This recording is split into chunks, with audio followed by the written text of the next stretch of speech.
മർദ്ദനമേറ്റത് അല്ലെങ്കിൽ ലാത്തിചാർജ് ചെയ്ത സ്ത്രീകൾ ഉൾപ്പെടെയുള്ള ആളുകളുണ്ടോ? അസുഖക്കാരൊക്കെ ഉണ്ടായിരുന്നു. അതിനകത്തൊരു സ്ത്രീ ഉണ്ടായിരുന്നു.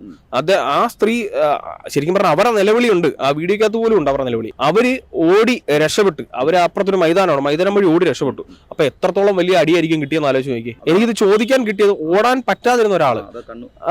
കണ്ണിന് കാഴ്ചയില്ല, കണ്ണിന് കാഴ്ചക്കുറവുണ്ട്, കാലിന് നീരുണ്ട്. അയാൾ മദ്യപിച്ചിട്ടിരിക്കുന്ന ഇയാൾ പിടിച്ചുകൊണ്ട് പോകണേ. അല്ലെ ഇയാൾ മറ്റെന്തെങ്കിലും കുഴപ്പം പിടിച്ച ആളാണെങ്കിൽ ഇവരെ അറസ്റ്റ് ചെയ്ത് അല്ലെങ്കിൽ മറ്റെന്തെങ്കിലും നിയമ നടപടി സ്വീകരിക്കട്ടെ. ഇത് മുടി വരച്ച ആള് അവിടെ കിടന്നുറങ്ങുമായിരുന്നു, അല്ലാതെ മറ്റെന്തെങ്കിലും ശല്യം ചെയ്യുന്ന ആളോ ആണെന്ന് എനിക്ക് തോന്നുന്നില്ല. അപ്പൊ അങ്ങനെയുള്ളൊരു സാഹചര്യത്തിൽ വീണ് കിടക്കുന്ന ആൾക്കാരെ തല്ലാവോ? താഴെ വീണ് കിടക്കുന്ന തല്ലാനായിട്ട് മാത്രം എന്തെങ്കിലും കുഴപ്പം പിടിച്ച ആൾക്കാരാണോ? അതാണ് ഞാൻ ചോദിക്കുന്നത്. ഇതിനൊന്നിനും മറുപടിയില്ല. സംഭവം എനിക്ക് മനസ്സിലായത്, ഒരു കോമൺ സെൻസ് വെച്ച് എനിക്ക് മനസ്സിലായത്, ഇവര് ക്രിസ്മസ് ദിനത്തിൽ ഡ്യൂട്ടി എടുത്തതിന്റെ ഫ്രസ്ട്രേഷൻ തീർത്തത് വേറെ ഒന്നുമല്ല. ക്രിസ്മസ് ദിനത്തിൽ വീട്ടിൽ ഇരിക്കേണ്ട സമയത്ത്, എൻജോയ് ചെയ്യേണ്ട സമയത്ത് ജോലി ഇരിക്കുവാണല്ലോ, വെറുതെ അല്ല ശമ്പളം കൊടുക്കുന്നുണ്ടെന്ന് ഓർത്തോണം. അതായത് ഇത് കാണുന്ന ബഹുഭൂരിപക്ഷം വരുന്ന, ഞാനും അടങ്ങുന്ന ബഹുഭൂരിപക്ഷം വരുന്ന സാധാരണക്കാരൻ അടയ്ക്കുന്ന ടാക്സിൽ നിന്നാണ് ഒരു സാലറി കൊടുക്കുന്നത്. ആ പൈസ കൊണ്ടാണ് ഒരു യൂണിഫോം മേടിക്കുന്നത്. ആ പൈസ കൊണ്ടാണ് ഇവർക്ക് ക്യാൻറ്റീനിൽ വിലക്കുറവിൽ സാധനങ്ങൾ കിട്ടുന്നത്. ആ പൈസ കൊണ്ടാണ് ഇവരുടെ ജീപ്പ് ഓടുന്നത്. ഇതെല്ലാം നമ്മൾ കൊടുക്കുന്നുണ്ട്. എന്നിട്ട് നമ്മൾ ഇവരെ സാറേന്ന് വിളിച്ച് കുമ്പിട്ട് നിൽക്കണം.